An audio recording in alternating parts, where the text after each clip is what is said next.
ధన్యవాద తీర్మానంపై జరిగిన చర్చకు ఇప్పుడు ముఖ్యమంత్రి గారు జవాబు చెప్పాల్సిందిగా కోరుతున్నారు.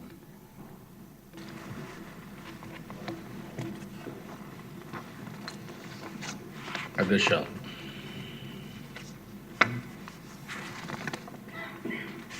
నిన్నటి నుంచి మనం బడ్జెట్ సమావేశాలు ప్రారంభించుకున్నాం. కూటమి ప్రభుత్వం వచ్చిన తర్వాత, ఎన్డీఏ ప్రభుత్వం వచ్చిన తర్వాత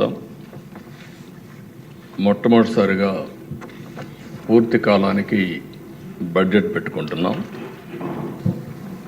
అదే సమయంలో నిన్నే గవర్నర్స్ అడ్రస్, రాష్ట్రంలో జరిగే విధానాలన్నీ, ప్రభుత్వ విధానాలన్నీ చెప్పడం కోసం ఆయన స్పీచ్లో చాలా స్పష్టంగా కవర్ చేశారు. ఎన్ని ఇబ్బందులున్నా 8 నెలల్లో ఈ ప్రభుత్వం ఏ విధంగా పనిచేసిన విషయాలు కూడా వారు చెప్పారు. పాలసీలు కానీ, తీసుకున్న నిర్ణయాలు కానీ, అభివృద్ధి కార్యక్రమాలన్నీ చెప్పారు. అదే సమయంలో దేశ మళ్ళీ ఒకసారి చూస్తే ఇప్పుడే మా మిత్రుడు పవన్ కళ్యాణ్ గారు చెప్పారు, తెలుగుదేశం, జనసేన, బీజేపీ ఈ 3 పార్టీలు కూడా కలవడం మా స్వార్థ ప్రయోజనాల కోసం కాదు, దగాబడ్డ ఈ రాష్ట్రాన్ని పునర్నిర్మాణం చేయాలనే ఏకైక లక్ష్యంతో ఆ రోజు కొంతమంది విమర్శించారు. ఆ రోజు కూడా మేము ఒకటే ఆలోచించాం. ఈరోజు రాష్ట్రంలో చాలా ఇబ్బందులు ఉన్నాయి, నిర్వీర్యం అయిపోయింది ఆర్థిక వ్యవస్థ, ఇప్పుడు కోలుకునే పరిస్థితులు కూడా లేవు. అలాంటప్పుడు డబల్ ఇంజన్ సర్కారు ఉంటే తప్ప ఈ రాష్ట్రాన్ని పునర్నిర్మాణం చేయలేమని ఏకైక లక్ష్యంతో కలిశాం. ఆ రోజు ఈ రోజుటికి ఒకే మాట మీద ముందుకు పోతున్నాం. నేను మనస్ఫూర్తిగా పవన్ కళ్యాణ్ గారిని ఈ సభ ద్వారా మరొకసారి అభినందిస్తున్నాను, ధన్యవాదాలు తెలియజేసుకుంటున్నాను. ఇంకొక పక్కన అధ్యక్ష, ఈరోజు మీరు చూస్తే ప్రజల్లో యాస్పిరేషన్స్ ఉన్నాయి. 5 సంవత్సరాలు పూర్తిగా నిర్వీర్యమైపోయిన ఆర్థిక వ్యవస్థ, ఇంకొక పక్క అన్ని డిపార్ట్మెంట్లు కూడా మీరు చూస్తే, ఒక మాటలో చెప్పాలని నేను 4వ ముఖ్యమంత్రి, 3 సార్లు నాకు ఎప్పుడు ఇంత ఇబ్బంది రాలేదు.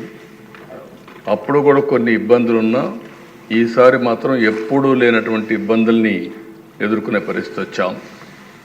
ఈరోజు ఈ సభ ద్వారా కేంద్ర ప్రభుత్వాన్ని కూడా మనస్ఫూర్తిగా అభినందిస్తున్నాను, నరేంద్ర మోడీ గారిని. ఎందుకంటే దేశ ఈరోజు మనం అడిగిన దానికంటే కూడా నేను అనుకున్నాను ఇంకా సమయం పడుతుందని. సకాలంలో స్పందించి అన్ని విధాలా సహకరించినటువంటి నరేంద్ర మోడీ గారిని, కేంద్ర ప్రభుత్వాన్ని ఈ సందర్భంగా మనస్ఫూర్తిగా అభినందిస్తున్నాను. ఆ సహకారంగా లేకపోయింటే మనం ఇంకా చాలా ఇబ్బందుల్లో పడేవాళ్ళం. ఆ విషయాలు కూడా మనం మాట్లాడుకుంటాం. అధ్యక్ష, ఏదైతే వెంటిలేటర్ పై నుండి రాష్ట్ర ఆర్థిక పరిస్థితి కానీ, రాష్ట్రాన్ని కానీ కేంద్ర ప్రభుత్వ సహాయంతో ఇప్పుడిప్పుడే బయట వచ్చే పరిస్థితికి వచ్చాం. అయితే అధ్యక్ష, ఈరోజు మన ఆవేదన ఇప్పుడు కూడా మాట్లాడారు. నేను అందరికంటే సీనియర్ మెంబర్ని. ఇది దగ్గర 9వసారి, అంటే 9 సార్లు ఎమ్మెల్యే కావడం ఒక అరుదైన అనుభవం కూడా అధ్యక్ష. అయితే నేను 78లో మొట్టమొదటి వచ్చినప్పటి నుంచి చూశాను రోడ్లు లేని పరిస్థితి. అప్పుడు ఎమ్మెల్యేకి ప్రివిలేజెస్ ఏంటంటే ఒక 3 గ్యాస్ కనెక్షన్లు, మిలిటరీ జీప్, నేరుగా తమిళనాడుకు పోతే ఆర్మీ నుంచి ఒక జీప్ ఇస్తారు. ఆ జీప్ కూడా నడవదు, దాన్ని ట్రోలింగ్ చేసుకొని రావాలి, వచ్చి రిపేర్ చేసుకొని. అప్పుడు రోడ్లు కూడా అదే పరిస్థితి, ఏ ఊరికి కూడా రోడ్లు ఉండవు. జీప్ ఉంటే తప్ప కాన్స్టిట్యున్సీలు తిరగలేమనే ఉద్దేశంతో అప్పుడు ఆ ఫెసిలిటీ ఇచ్చారు అధ్యక్ష. ఈరోజు ఎమ్మెల్యేస్ గుర్తుపెట్టుకోవాల్సిన అవసరం ఉంది. ఈరోజు మనం చూస్తే అధ్యక్ష, ఆ రోజు కరెంటు లేని పరిస్థితి నుంచి ఈరోజు మన ఇండ్లపైనే కరెంటు తయారు చేసుకునే పరిస్థితికి వచ్చాం. అదే మాదిరిగా దశ ఆ రోజు ఫోన్లు కూడా నేను చెప్పాను ఇంత మునుపు, ఫోను కూడా ఆన్ ప్రియారిటీ ఇచ్చేవాళ్ళు. ఈరోజు మనందరం చూస్తే సెల్ ఫోన్లు పెట్టుకొని హౌస్లో కూడా పనిచేసుకునే పరిస్థితికి వచ్చాం. అయితే ఆ దిశ ఈ సభలు చాలాసార్లు నేను చూశాను. ఈ సభను చూసినప్పుడు చాలా హుందాగా జరిగాయి, గౌరవంగా జరిగాయి. మొట్టమొదటిసారిగా నా జీవితంలో చూసిన సభ గడచిన సభ. ఆ రోజు ఈ సభలోనే చెప్పాను, ఇది గౌరవ సభ కాదు, ఇది కౌరవ సభ. మళ్ళీ ఈ సభను ప్రజల దగ్గరికి వెళ్ళి ప్రజల ఆమోదం తీసుకుని మళ్ళీ ఈ సభకు వచ్చి గౌరవ సభ చేస్తామని ఆ రోజు కంకణం కట్టుకొని ప్రతిజ్ఞ చేసి వెళ్ళాం.